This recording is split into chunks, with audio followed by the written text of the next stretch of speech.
नमस्ते, मैं हूं रविंद्र गौतम और आप देख रहे हैं ब्लंटली स्पीकिंग। हम ब्लंटली स्पीकिंग पे उन मुद्दों को उठाते हैं जो मुद्दे सीधे समाज से जुड़े हैं, सीधे समाज के हितों की बात करते हैं। हम प्रश्न पूछते हैं सरकारों से, चाहे वो सरकारें किसी की भी हो, क्योंकि अल्टीमेटली जो जनता के मुद्दे हैं उनको सरकारों ने हल करना होता है और जिन चीजों की रिस्पॉन्सिबिलिटी सरकारों के ऊपर होती है उन्हें पूरा करना चाहिए और उसे हम याद दिलाने का प्रयास लगातार करते रहते हैं। कई सारे आपने मुद्दे देखे हैं जिनका हल भी हुआ है। आज हम उस मुद्दे की बात कर रहे हैं जो एक दोबारा से एक बड़ी समस्या मुंह बाय खड़ी हो गई है, यानी कि कोरोना वायरस। जी हां, कोरोना फिर से तेजी से पैर पसारता चला जा रहा है। अगर आप देखें तो 3 राज्य जिसके बारे में केंद्र सरकार ये कह रही है कि इनकी हालात जो है वो नाजुक है, पंजाब, महाराष्ट्र और छत्तीसगढ़। दिल्ली सरकार ने रात में लॉकडाउन लगा दिया है, यानी कि रात में 10 बजे से लेके सुबह के 5 बजे तक लॉकडाउन रहेगा। हमारा जो पड़ोसी राज्य और शहर जिसको हम कहते हैं गुड़गांव में भी अगर आप देखें तो एक दिन में जो पिछले 24 घंटों में 604 संक्रमित सामने आए हैं, यानी कि वहां पे भी संख्या बढ़ रही है। और दिल्ली में पिछले 5 दिनों के आंकड़े को देखें तो 17,532 संक्रमित सामने आए हैं। तो क्या सवाल ये है, जो पहले लॉकडाउन किया गया और अब जो ये नाइट कर्फ्यू लगाया जा रहा है, वीकेंड कर्फ्यू लगाया जा रहा है, वीकेंड लॉकडाउन लगाया जा रहा है, क्या इन सब से, कोरोना से हम बच पाएंगे क्या? इन्हीं सब सवालों के ऊपर हम डॉक्टर अंशुमान से बात करेंगे और उनसे समझेंगे कि हम अपने परिवार को, अपने शहर को, अपने मोहल्ले को किस तरह से सेफ रख सकते हैं कोरोना से। क्या सरकारें जो कदम उठा रही हैं वो कदम पर्याप्त हैं, सही हैं, या सिर्फ और सिर्फ सरकार, फिर वही बात कहूंगा मैं, कि धूल में लठ मार रही है। डॉक्टर अंशुमान, आपका बहुत बहुत स्वागत है। धन्यवाद। डॉक्टर अंशुमान, सबसे पहला सवाल तो यही है कि ये कोरोना वायरस, ये सेकेंड वेव जिस तरह से अभी कहा जा रहा है कि ये सेकेंड वेव है, जबकि अगर आपको याद होगा पहले भी हमने इस पे चर्चा करी थी, तब अगस्त सितंबर में कह दिया गया था ये सेकेंड वेव है, अब ये थर्ड वेव आ गई है। तो ये फिर क्या दोबारा गिनती इसी कोरोना की 2 से ही शुरू होगी? बहुत अच्छी तरीके से अपने कंपाइल करके बता दिया कि सेकेंड वेव की घोषणा हो गई थी, लेकिन उसके आगे की एक बात मैं बताता हूं। जब भारत में कोरोना संक्रमण चालू हुआ था तो अवैज्ञानिक परिकल्पनाओं की बाढ़ लग गई थी। जैसे भारत में कोरोना नहीं होगा क्योंकि ये मलेरिया का देश है, ट्यूबरक्लोसिस का देश है, गर्मी आने पे कोरोना खत्म हो जाएगा, और अनगिनत इस तरह से कई परिकल्पनाएं हुई थी जिसमें थाली के क्वांटम फिजिक्स को जोड़ के वायरस को मरने की बात कही गई। अब इन सबको देखते हुए जब हम आज की स्थिति, पूरे ऑलमोस्ट 1 साल हो गया और 1 साल के बाद हम उस स्थिति पे आके बैठे हैं, क्या फिर से लॉकडाउन? क्या लॉकडाउन ही इसका सॉल्यूशन है? अगर लॉकडाउन सॉल्यूशन है तो 500 केसेज जब थे तब लॉकडाउन किया गया। केसेज की संख्या 1 करोड़ से बहुत ऊपर पार करके पहुंच चुकी है, अब नंबर ऑफ केसेज बढ़ने लगे। पहली बात। दूसरी बात, जहां तक बात है सेकेंड वेव की, आप याद करें कि बहुत समय तक पिछले साल सारी एजेंसियां इस बात को एक्सेप्ट नहीं कर रही थी कि we are into community transmission. औपचारिक ये आता था कि हम कम्युनिटी ट्रांसमिशन में अभी नहीं है। क्या अभी कोई इस बात की पुष्टि हो गई है या नहीं है? खैर, मेडिकल एक्सपर्ट नाते आपके चैनल पे मैं कह चुका था कि बहुत पहले इंडिया में कम्युनिटी ट्रांसमिशन हो गया। तो अब बात आई नाइट कर्फ्यू, वीकेंड लॉकडाउन। तो कोरोना क्या दिन में आराम करता है, रात को निकलेगा? एक्सपर्ट के नाते इस चीज को ऐसा समझना है, कोरोना वायरस को ह्यूमन बॉडी चाहिए, जहां ह्यूमन बॉडी अनइन्फेक्टेड मतलब न्यू बॉडी मिले वहां पे संक्रमित करेगा और उससे संक्रमण बढ़ेगा। 10 बजे के बाद से जो लोग गैदरिंग कर रहे हैं वो क्या दिन में गैदरिंग नहीं करेंगे? वो भी करेंगे। जरूरत क्या है?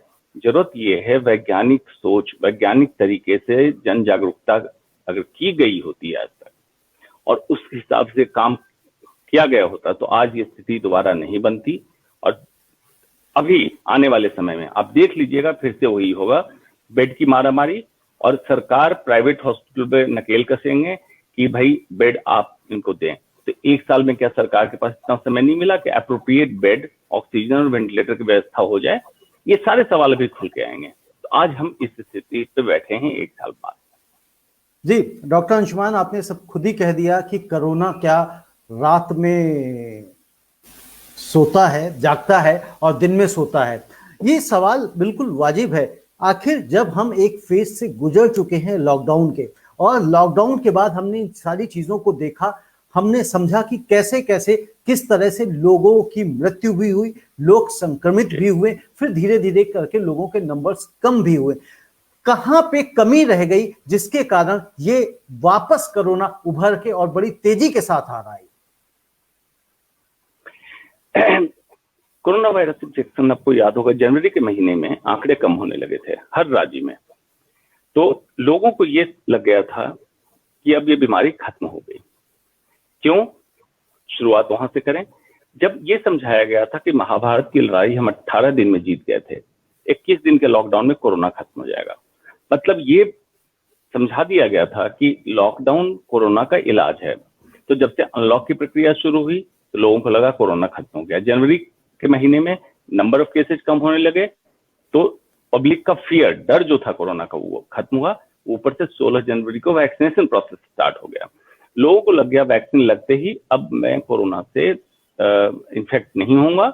और ये पहली ढील हुई जो जिसको हम कहते हैं communication gap between agency and government and public. जो सूचना पब्लिक तक जिस फॉर्म में पहुंचनी चाहिए थी वो नहीं पहुंची, परसेप्शन गलत रहा। पहली तो वहां ढिलाई हुई। दूसरी ढिलाई कहां हुई? आज जो सख्ती, लॉकडाउन, कर्फ्यू इस तरह की हो रही है, क्या इस बीच चुनावी रैलियां नहीं हुई, किसान आंदोलन की भीड़ इकट्ठी नहीं हुई, या लोगों का आवागमन, या बार खोलना, या बहुत सारी चीजें आपने देखा था पिछले साल भी लॉकडाउन के समय रेवेन्यू जनरेट करने के लिए लिकर शॉप खोल। तो पब्लिक कंफ्यूज है कि करना क्या है। अगर चुनावी रैली है, 5 लाख लोग जमा हो जाए तो इसमें सोशल डिस्टेंसिंग नहीं चाहिए, और हम 5 लोग जा रहे हैं, डिस्टेंसिंग चाहिए। पब्लिक ने छोड़ दिया। पब्लिक के दिमाग में यह आया कि जो भी कहा जा रहा है उसमें हकीकत कुछ और है, कहा कुछ और जाता है। ये सच्चाई है। जी, तो यानी कि जो भी आपने ढिलाई और कड़ाई की बात करी, जो जिस तरह से हमारे मोदी जी कहते हैं कि जब तक दवाई नहीं तब तक ढिलाई नहीं, लेकिन उसके आगे एक चीज और जोड़ दी गई है, जब तक दवाई नहीं तब तक ढिलाई नहीं, लेकिन चुनावी राज्यों में ये अप्लाई नहीं।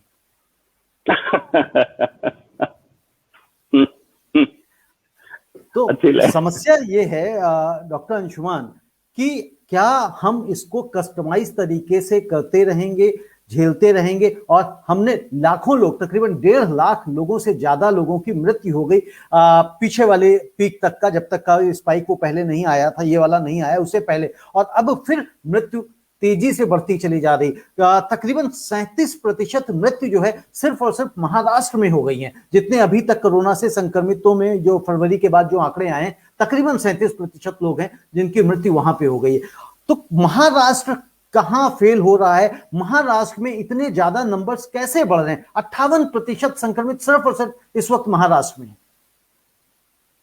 इस चीज को ऐसे समझें, ministry of health and family welfare ने ट्वीट किया कि इंडिया में कौन कौन से शहर या राज्य हैं जहां आज नए कोरोना केसेज नहीं मिले।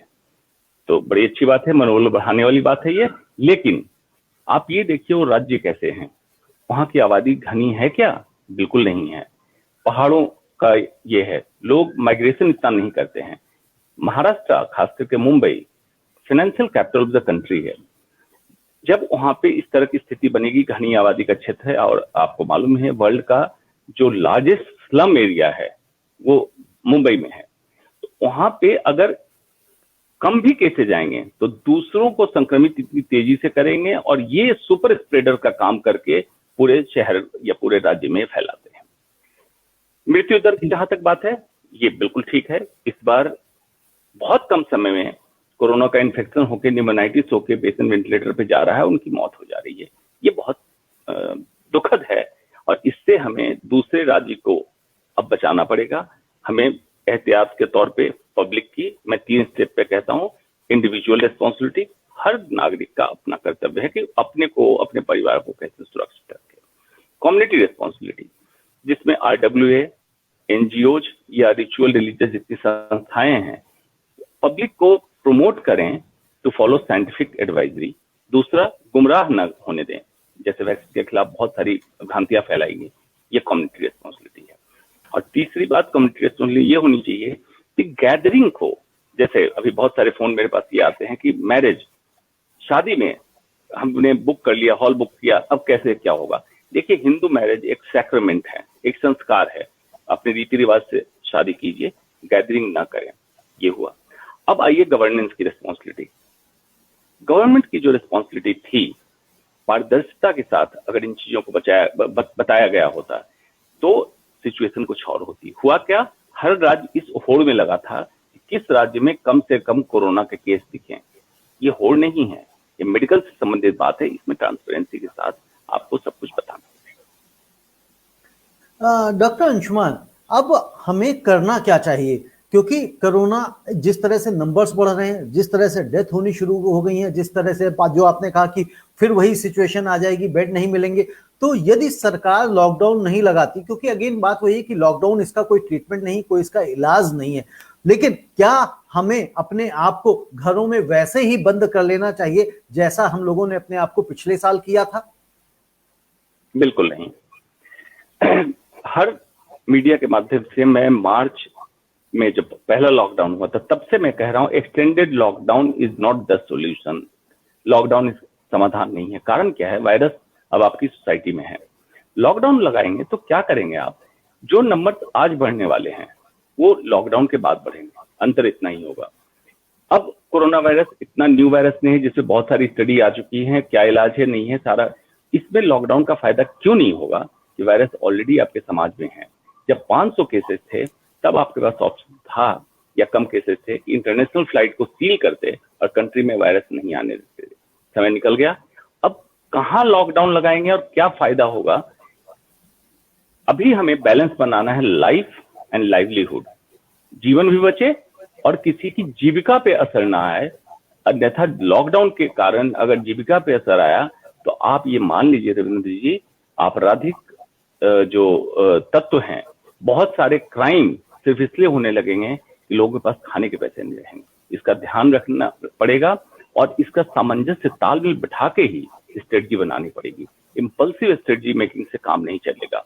हिंदुस्तान में जब भी होता है एक समस्या आती है, ब्यूरोक्रेट्स बैठे होते हैं, मंत्री बैठे होते हैं, इंपल्स में एक स्ट्रेटजी बनाते हैं, उसको इम्पोज कर देते हैं पब्लिक पे। इस स्ट्रेटजी से अब काम नहीं चलने वाला है। तो डॉक्टर अंशुमान, जिस तरह से आप कह रहे हैं कि ये सब नेतागण और ब्यूरोक्रेट्स स्ट्रेटेजी बनाते हैं, तो जिस तरह से नाइट कर्फ्यू लगाया जा रहा है, जिस तरह से वीकेंड लॉकडाउन लगाया जा रहा है, क्या ये सारी कार्यवाही जो मेडिकल एक्सपर्ट्स हैं उनके साथ बैठ के, उनसे बात करके, उनसे चर्चा करके नहीं करी जाती हैं क्या? देखिए, तो मैं सरकार का हिस्सा नहीं हूँ, मैं सरकार में नहीं हूँ, ये करते होंगे डिस्कशन या नहीं करते होंगे, लेकिन नहीं, मैं समझ रहा हूं आप सरकार में नहीं है, लेकिन क्या ये मेडिकली ये राय सही है क्या? ये मेडिकली एक्शन लिया जाना चाहिए था क्या? जी, अब मैं उसी पे आ रहा था। मेडिकल एक्सपर्ट होने के नाते मेरा सीधा सवाल है, जैसे पब्लिक को क्या लगेगा, नाइट कर्फ्यू मतलब कोरोना बढ़ गया, बाहर नहीं निकलिए, तो यही तो आप करेंगे कि जो लोग रात में पार्टी करने जा रहे थे वो नहीं जाएंगे। लेकिन दिन की गैदरिंग का क्या करेंगे आप? दिन में क्या स्ट्रेटजी रहेगी आपकी?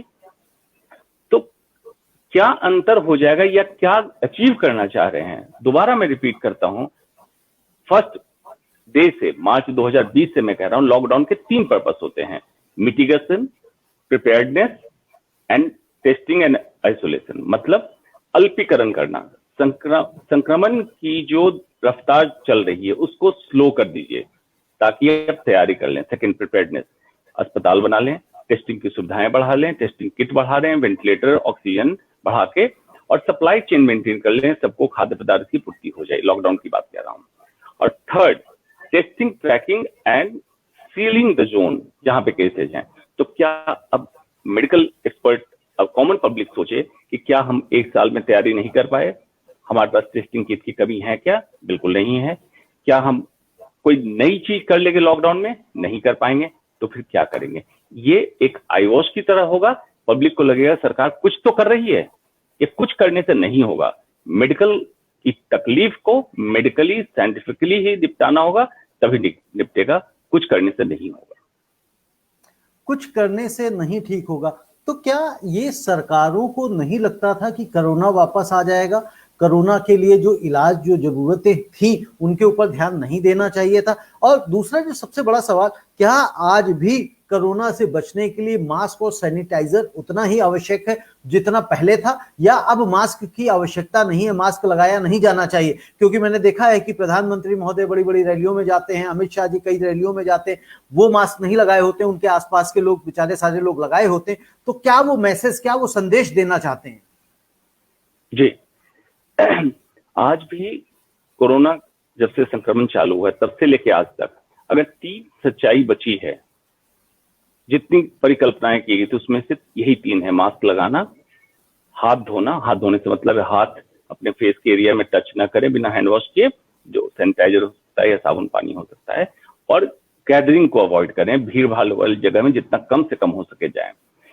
ये अंदाजा तो इनको था, क्योंकि 1918 में जब स्पेनिश फ्लू आया था, जिस तरह से डेथ हुई थी उसमें 50 मिलियन लोग मरे थे पूरे वर्ल्ड में, उसमें भी यही हुआ था। स्पाइक्स आते रहते हैं, वायरस कम होगा, फिर क्या होता है, जब वायरस कम होना चालू होता है, इन्फेक्शन कम होता है, लोग माइग्रेट करने लगते हैं। जो कामकाजी मजदूर या लोग दूसरे अपने अपने काम की जगह छोड़ के अपने गांव चले गए थे, वापस आने लगते हैं।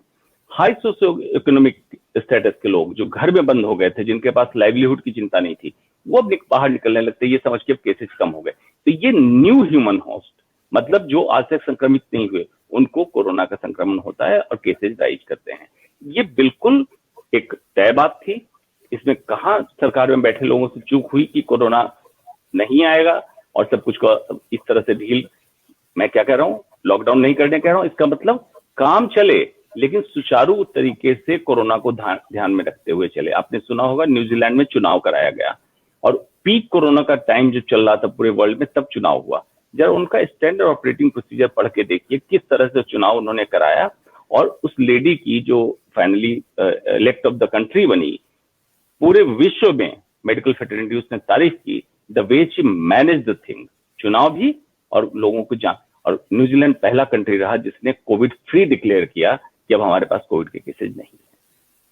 जी, मैंने एक चीज और आपसे पूछी थी कि मास्क के लिए, जब मास्क को लेकर हमारे लीडर्स ही इस तरह का बर्ताव करते हैं, आज केजरीवाल जी की भी फोटो आई, वो बच्चे को मास्क लगा रहे थे तो ना उन्होंने मास्क पहना हुआ था, और शायद उनके साथ में मनीष सिसोदिया थे, उन्होंने भी मास्क नहीं पहना हुआ था, लेकिन बच्चे को लगा रहे थे। इसी तरह से जैसे मैंने कहा कि अपना प्रधानमंत्री जी मास्क ही लगा रहे हैं, जनसभाएं कर रहे हैं, और ना ही हमारे अमित शाह जी लगा रहे हैं। तो इससे संदेश क्या जा रहा है लोगों में कि मास्क की कोई आवश्यकता नहीं है, जरूरत नहीं है, या उन्होंने वैक्सीन ले ली है इसलिए ना उनको जरूरत है मास्क की, और ना उनको संक्रमण हो सकता है, ना वो किसी को संक्रमित कर सकते? क्योंकि ये भी एक बड़े लोगों का मानना हो रखा है कि भाई हमने तो वैक्सीन ले ली है तो हमें मास्क लगाने की आवश्यकता नहीं है। जी, जैसे मैंने बताया कि जो 3 सत्य हैं उसमें एक सत्य ये भी है कि मास्क लगाना है, और मास्क सबके लिए है, चाहे वो प्रधानमंत्री हो या देश का आम नागरिक हो, क्योंकि डबल स्टैंडर्ड कोरोना वायरस नहीं जानता है कि आप किस पद पे बैठे हैं। उसको इससे मतलब है ह्यूमन बॉडी है, ह्यूमन सेल मिले उसको इन्फेक्ट करेगा। तो सेट एन एग्जाम्पल, और लीडर्स को हर समय यही करना चाहिए कि पहले जो आप कहते हैं उसको करके दिखाइए पब्लिक में। तो आप कहते हैं डिस्टेंसिंग करो, डिस्टेंसिंग आपने की, चुनावी रैलियां देख लीजिए क्या हो रही है। आपने मास्क लगाया तो पब्लिक से क्या उम्मीद करते हैं? पब्लिक तो समझ रही कि ये जब इतनी भीड़ इकट्ठी कर रहे हैं, इनको कोरोना नहीं हो रहा है, तो मुझे कैसे होगा? पब्लिक का जेन्युइन क्वेश्चन है। तो हर समय लीडर का मतलब ही होता है सेट एन एग्जाम्पल। आप जो करेंगे लोग आपको फॉलो करेंगे, आप नहीं करेंगे लोग समझ लेंगे यही सच्चाई है, जबकि ऐसा नहीं है। कोरोना संक्रमण सभी को हो सकता है, और हुआ भी। आपने देखे कितने नेताओं को, कितने सेलिब्रिटी को हुआ, और उनको भी बचने का तरीका ही है, एक पहलू। दूसरा पहलू जो आपने पूछा, वैक्सीनेशन। वैक्सीन लगने के बाद भी प्रोटेक्शन जो ट्रायल के हिसाब से रिजल्ट आया है, 72 से 80% के बीच में लोग प्रोटेक्ट होते हैं, बाकी लोग प्रोटेक्ट नहीं होते हैं। लेकिन अभी तक मास लेवल पे एंटीबॉडी की जांच नहीं हो रही, कौन सा इंसान वैक्सीन के बाद प्रोटेक्शन लिया, कौन सा नहीं लिया। तो अब पूछेंगे जब ऐसा है तो फिर वैक्सीन क्यों लगवा रहे हैं? वैक्सीन लगवाने से जो लोग प्रोटेक्ट हो रहे हैं वो तो हो रहे हैं, जिनमें कम भी प्रतिरोधक क्षमता बनती है उसमें संक्रमण हो सकता है हो जाए, लेकिन ये घातक नहीं होगा। इसलिए वैक्सीन लगवाना है। लेकिन वैक्सीन लगवाने के बाद भी ये जो एडवाइजरी हैं, मास्क की, हैंड वॉश की और गैदरिंग अवॉइड करने की, ये भी आपको बरकरार रखना है। ये बस समझिएगा वैक्सीनेशन लगवा लिया तो आपको करण का कवच मिल गया, अब आपको कोरोना कुछ नहीं करेगा, ऐसा बिल्कुल मत सोचिएगा। वैक्सीन लगवा लिया है तो इसका मतलब ये नहीं है कि आपको करण का कवच मिल गया है और कोरोना कुछ नहीं करेगा। वैक्सीन के ऊपर ही एक आपने बात कही। आप जानते हैं कि हमारा जो व्हाट्सएप यूनिवर्सिटी है, फेसबुक यूनिवर्सिटी है, सोशल मीडिया यूनिवर्सिटी, ये बहुत ही काबिल है और इसमें बहुत सारे लोग मेहनत से, लगन से काम करते हैं, थीसिस लिखते हैं, थ्योरी लिखते हैं। एक थ्योरी चल पड़ी है और मुझे कई लोगों ने बताया कि भाई इसके बारे में, तो मेरे तक भी वो पहुंचा, तो मैं आपसे को पढ़ के भी सुनाता हूं ताकि आप उसके ऊपर बता सकें हमारे दर्शकों को कि भाई ये थ्योरी, ये थीसिस कितनी सही है।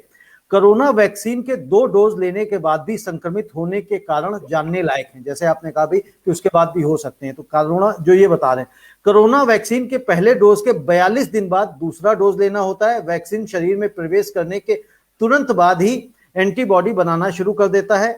जब हमारे शरीर में एंटीबॉडी बन रहा होता है, हमारी इम्यूनिटी बहुत कम हो जाती है, ऐसा ये सज्जन लिख रहे हैं। जब 42 दिन बाद वैक्सीन का दूसरा डोज लेते हैं तो उस समय हमारी इम्यूनिटी और भी कम हो जाती है। दूसरे डोज के 14 दिन बाद हमारे शरीर में एंटीबॉडी पूरी तरह बन जाते हैं तो हमारी इम्यूनिटी तेजी से बढ़ने लगती है। इन 2 महीनों के दौरान इम्यूनिटी कम रहने के कारण कोरोना वायरस के हमारे शरीर में प्रवेश करने की संभावना बहुत ज्यादा रहती है, उससे कोरोना का संक्रमण हो जाता है। तो ये कह रहे हैं। अब इसके बारे में आप क्या कहेंगे? एक एक करके मैं क्लियर कर देता हूं। वैक्सीन की पहली डोज जब लगी तो ये वैक्सीन है क्या? ये वायरस का ही एंटीजन, वायरस के कुछ पार्टिकल्स को, स्पाइक प्रोटीन को, न्यूक्लियोप्रोटीन को इस लेवल तक चेंजेस करके इंसान के शरीर में पहुंचाया जाता है कि ये एक तरह से संक्रमण ही कराता है, लेकिन इससे कोई बीमारी नहीं होती है और इसके खिलाफ प्रतिरोधक क्षमता, मतलब एंटीबॉडी बनने लगती है, जिसमें आईजीजी और आईजीएम 2 टाइप की एंटीबॉडी बनती है जो आपको प्रोटेक्शन देता है। तो वैक्सीनेशन लगा। अब पहले आपने देखा होगा प्रोटोकॉल था कि फर्स्ट डोज के बाद सेकेंड डोज 4 हफ्ते में लगनी थी। Medical science ever evolving process है। देखा गया रिसर्च में कि अगर पहले डोज से दूसरी डोज के बीच में 6 से 8 हफ्ते का गैप दें तो ये ज्यादा कारगर हो रही है। तो ही प्रोटोकॉल में रिवीजन आया कि फर्स्ट डोज लेने के 6 हफ्ते बाद आप सेकेंड डोज लें। उसके बाद तीसरी बात जो इन्होंने कही कि जब वैक्सीन लगाते हैं इम्यूनिटी डाउन हो जाती है, बिल्कुल गलत है। वैक्सीन जब लगता है तो T cells and B cells, body के अंदर 2 सेल्स होते हैं जो उस स्पेसिफिक एंटीजन के खिलाफ, जैसे कोरोना का है, स्पेसिफिक एंटीजन के खिलाफ एंटीबॉडी बनाना चालू करता है। इससे बाकी इंफेक्शन का कोई खतरा नहीं है, बाकी इंफेक्शन से कोई डरने की जरूरत नहीं है। लेकिन फर्स्ट डोज के तुरंत बाद ही एंटीबॉडी की मात्रा इतनी नहीं हो जाती कि आपको कोरोना से बचा ले। इसलिए सेकेंड डोज का नाम दिया गया बूस्टर डोज। जो पुराने जमाने आपने देखा होगा टेलीविजन पे सिग्नल की कमी होती तो एक बूस्टर लगाया जाता था, तो बॉडी को सिग्नल देने के लिए सेकेंड डोज दी जाती है, जिसको हम बूस्टर डोज कहते हैं। उसके बाद प्रतिरोधक क्षमता इस लेवल तक आ जाती है कि जो 72 से 80% का आंकड़ा मैंने बताया, ये लोग प्रोटेक्ट हो जाते हैं, कोरोना से, संक्रमण से प्रोटेक्ट हो जाते हैं। और अगर पूरी तरह प्रोटेक्ट नहीं हुई तो कम से कम घातक या जानलेवा ना हो जाए कोरोना का संक्रमण, इतना तो बिल्कुल हो ही जाता है। तो ये सब बहुत सारे व्हाट्सएप यूनिवर्सिटी पे ऐसे अफवाह फैलती है जिसका साइंटिफिक कोई बेसिस नहीं रहता है। तो इस तरह के अफवाहों का ना सुने। और ब्लंटली स्पीकिंग का मैं शुक्रगुजार हूं कि शुरू से मैंने देखा है कि आप लोग लॉजिकल, साइंटिफिक तरीके से मैसेज पब्लिक तक पहुंचाते हैं। ये मीडिया का धर्म है और सारे मीडिया से गुजारिश यही है कि सच को सच की तरह पहुंचाएं, तो पब्लिक साइंटिफिकली इसको सोच पाएगी। देखिए डॉक्टर अंशुमान, जब हम मीडिया की बात करते हैं तो कहीं ना कहीं तकलीफ हो जाती है कि जो मीडिया चौथा स्तंभ है हमारे देश का, वो फिलहाल ऐसा लगता है कि कमजोर हो चुका है, क्योंकि जो मेन मुद्दे की बातें हैं वो तो कभी चर्चा उस पर होती नहीं है। आज भी अगर देख लें, पिछले 1 महीने से हम लगातार, बल्कि 3 महीने से लगातार आप देख लें, सिर्फ और सिर्फ चुनावों की चर्चा हो रही। 5 राज्यों में चुनाव होने जा रहे हैं, मतलब हो रहे हैं, लेकिन ऐसा लगता है जब आप national media, main stream media जिसको कहते हैं, वो जब देखेंगे तो ऐसा लगता है कि चुनाव जो हो रहे हैं सिर्फ और सिर्फ बंगाल में हो रहे हैं, वेस्ट बंगाल में हो रहे हैं, उसके अलावा कहीं कोई चुनाव नहीं हो रहे हैं। तो जिसके कारण इस मीडिया को कुछ लोग अलग अलग नाम भी देते हैं, तो उस पर नहीं जाना चाहेंगे। वैक्सीन की बात करते हैं जब डॉक्टर अंशुमान, हम वैक्सीन अगर हम यूएसए से कंपेयर करें और अपने देश को कंपेयर करें, हमारे देश की जनसंख्या तकरीबन 138 करोड़ है और जो यूएसए की जनसंख्या है तकरीबन 35 करोड़ के आसपास है। ऐसी स्थिति में जब हम वैक्सीन देख रहे हैं कि हमारे यहाँ कितनी लगी हुई है और यूएसए में कितनी लग गई है, यूएसए में तकरीबन 18% वैक्सीन लग गई है, जबकि ये मैं वो कह रहा हूं जो दोनों डोजेस की बात कर रहा हूं। और इंडिया में देखते हैं तो 0.8% यानी कि 0.8% लोगों को ही दोनों डोजेस लगी हुई हैं, जबकि हम ये भी मान रहे हैं कि हमारे यहां से वैक्सीन सबसे ज्यादा एक्सपोर्ट करी जा रही है, हम लार्जेस्ट मैन्युफैक्चरर हैं वैक्सीन के, तो हमें हमारे देश में वैक्सीन क्यों नहीं उपलब्ध कराई जा रही है? क्या इसका जो अभी नंबर्स बढ़ रहे हैं, क्या ये भी हम एक इसकी कमी मान के चलें क्या हम?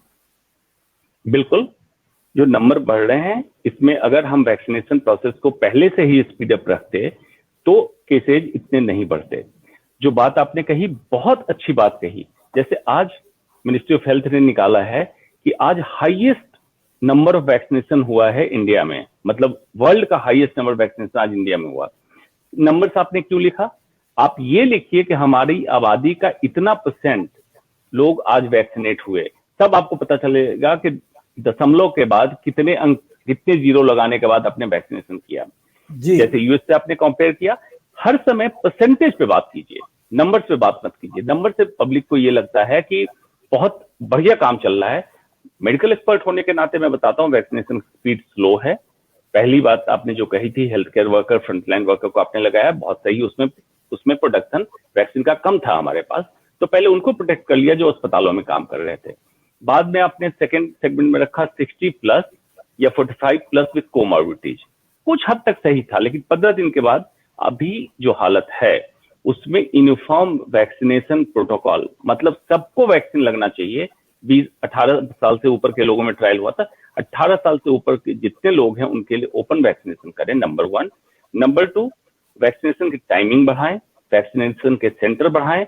वैक्सीनेशन की टाइमिंग बढ़ाने से मतलब जो लोग ऑफिस से लेट से निकल रहे हैं 9 बजे 10 बजे, तो वैक्सीन लगवाते घर जा सकें। ये सब करना पड़ेगा। तब जब स्पीड अप करेंगे, फिर मैं वही कहूंगा, तब हम कैलकुलेट करेंगे कितना % पॉपुलेशन इंडिया का वैक्सीनेट हुआ। वजह क्या है? हर्ड इम्यूनिटी अगर अचीव करना चाहते हैं, 75 से 80% आबादी को कोरोना के खिलाफ एंटीबॉडी तैयार करके अपने बॉडी में रखना पड़ेगा, तब जाके हम हर्ड इम्यूनिटी की तरफ बढ़ेंगे और कोरोना संक्रमण की जो चेन है तभी टूटेगी, अदरवाइज नहीं टूटेगी। आप आंकड़ों को खेलते रहें, आंकड़ों से उलझते रहें, कुछ भी फायदा नहीं होने वाला है।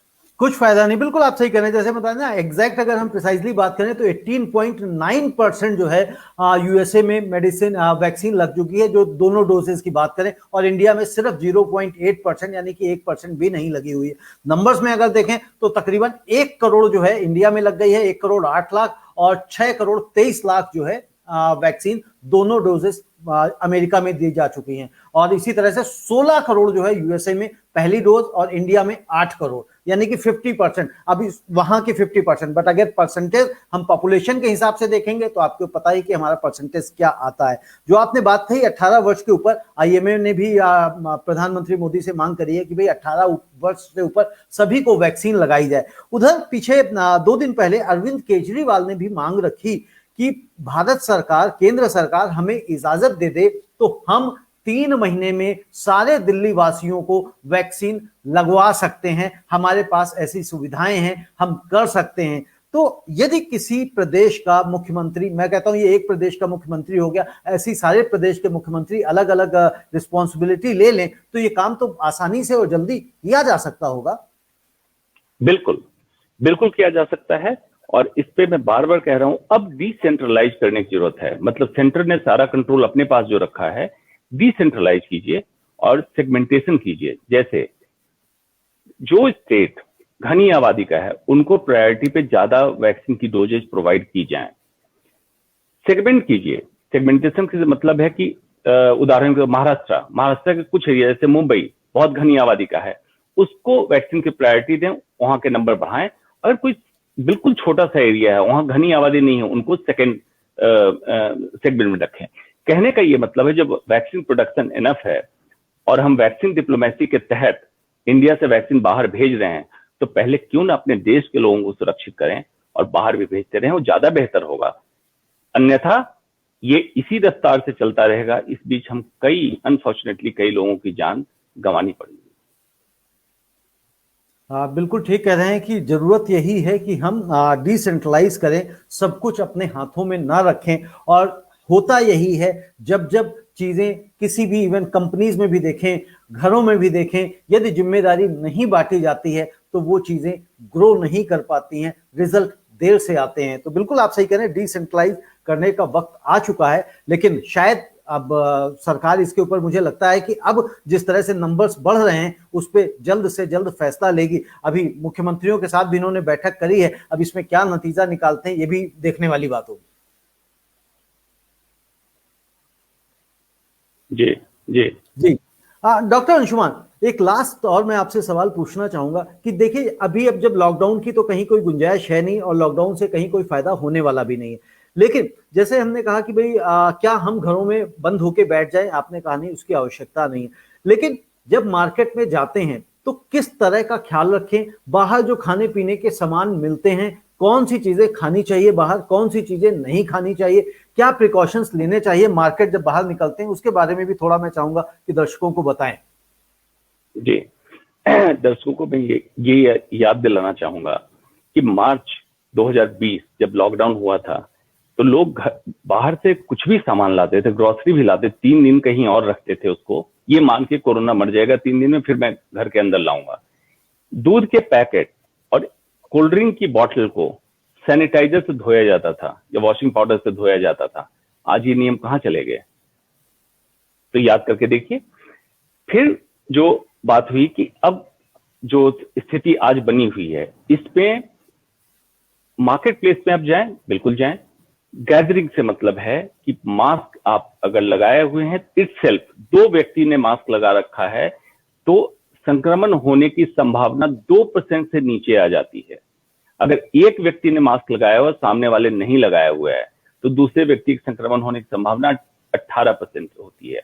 और दोनों व्यक्ति ने मास्क नहीं लगाया हुआ है तो संक्रमण की संभावना लगभग 72% है। तो सोचिए, एक मास्क से कितना आपने रिड्यूस कर लिया। तो मार्केट जब जाए तो खाने पीने की जहां तक चीज है, देखिए ये एयरबॉर्न वायरस है, एयरबॉर्न मतलब है हवा के द्वारा, तो खाने से सच नहीं होगा। लेकिन मार्च अप्रैल 2020 में कई लोगों ने देखा कि घर का खाना ही बेहतर है, और घर के खाने से जो आपका इम्यून सिस्टम होता है इस तरह का तैयार रहता है कि अगर कोरोना वायरस का संक्रमण हो भी जाए तो आपको ये क्षति नहीं पहुंचाएगा। तो पहले तो यही है कि मैक्सिमम घर का खाना खाएं, बाहर के खाने पे ज्यादा रिलाई ना करें, और इस लेवल की पैनिक नहीं की जरूरत है जिस लेवल की पैनिक गवर्नमेंट या पिछले साल जो कराया गया था। आपको सिर्फ सावधानी ये बरतनी है, अपने आप को बचाएं, अपने घर वालों को बचाएं, और जहां जहां हो सके वैक्सीनेशन लगवाएं, ये बेहतर होगा। जी, ये बेहतर है। एक और चीज मुझे बताइए कि जिस तरह से धीरे धीरे करके फंक्शंस होने लग गए, होटल्स खुल गए, कॉन्फ्रेंसेस होने लग गई, सेमिनार्स होने लग गए, बर्थडे पार्टीज होने लग गई, शादियां छोटी छोटी होने लग गई कम गैदरिंग के साथ में, तो क्या उनको भी अवॉइड करने की आवश्यकता है कि सेमिनार्स में ना जाएं, कॉन्फ्रेंसेस में ना जाएं, उनसे भी बचा जाए? हाँ, जहां भी भीड़ भाड़ वाली जगह होगी, मंदिर हो, मस्जिद हो, मदरालय हो, मूवी थिएटर हो या कोई जगह हो, वायरस ने न किताब पढ़ी है न वायरस को इन चीजों की जानकारी है। ये बहुत सेकुलर वायरस है, इसको ना आपके मजहब से, न रिलीजन से, धर्म से, जाति से, रेस से, स्टेट से कोई लेना देना नहीं है। अगर आपके अंदर प्रतिरोधक क्षमता नहीं है और वायरस आपके पास पहुंचा तो आपको इन्फेक्ट करेगा। तो इसलिए इन चीजों में ना उलझें, क्या करना नहीं करना, जितना हो सके अभी, खास करके जब सर्ज ले रहा है, स्पाइक चढ़ रहा है, तब अपने आप को सुरक्षित रखें, घर के खाने पे दें, जीवन शैली पे ध्यान दें, और उसके बाद इन्फेक्शन अगर हो जाए तो पैनिक ना करें, बिल्कुल फिजिशियन डॉक्टर के संपर्क में रहें। इस बीमारी से आप निकल सकते हैं। इस बीमारी से निकल सकते हैं। जिस तरह से आपने कहा कि ये जो वायरस है बिल्कुल सेकुलर है, मजहबी नहीं है, तो जिस तरह से आपको याद होगा कि पिछली बार मजहबी को मकरजी बना दिया गया था और अभी जब आप देख रहे हैं कि बहुत सारी जगहों पे भीड़ भाड़ लग रही है, तो वहां पे कभी ना कोई मीडिया भी आगे आता है, ना कोई बात करता है। तो ये बात आपकी सही है कि हम हर चीज में एक मजहबी एंगल ढूंढ लेते हैं, उससे भी हमें बचना चाहिए। और केंद्र सरकार को भी ये सोचना चाहिए कि भाई हमारे देश को इस वक्त वैक्सीन की ज्यादा जरूरत है, क्योंकि हम सब जी जानते हैं कि जब हमारे घर में कोई भूखा होता है तो हमारे पेरेंट्स अपने बच्चों को पहले भोजन देते हैं, पहले चीजों को मुहैया कराते हैं, उसके बाद शायद बाहर कहीं जाके मदद करते हैं। कहा भी जाता है कि चैरिटी बिगिंस फ्रॉम होम, तो चैरिटी घर से ही शुरू होती है, ना कि बाहर से। आज के लिए इतना ही। डॉक्टर अंशुमान, बहुत बहुत शुक्रिया, आपने बहुत आसानी से, मैं समझता हूँ, चीजों को बताया और लोगों को भी चीजें समझ में आती हैं कि जिस तरह से आप अपनी बातों को रखते हैं, बताते हैं। क्योंकि पैनिक क्रिएट करने से तो पैनिक ही फैलता है और लोग परेशान हो जाते हैं, मिलता कुछ नहीं है। और अल्टीमेटली वही है कि हम मास्क और सैनिटाइजेशन का उपयोग करेंगे तो मैं समझता हूं हम बेहतर रह सकेंगे, बचे रह सकेंगे। जितना हम दूर हो सकते हैं चीजों से, फिलहाल उतना दूर होने की आवश्यकता है। धन्यवाद, नमस्ते।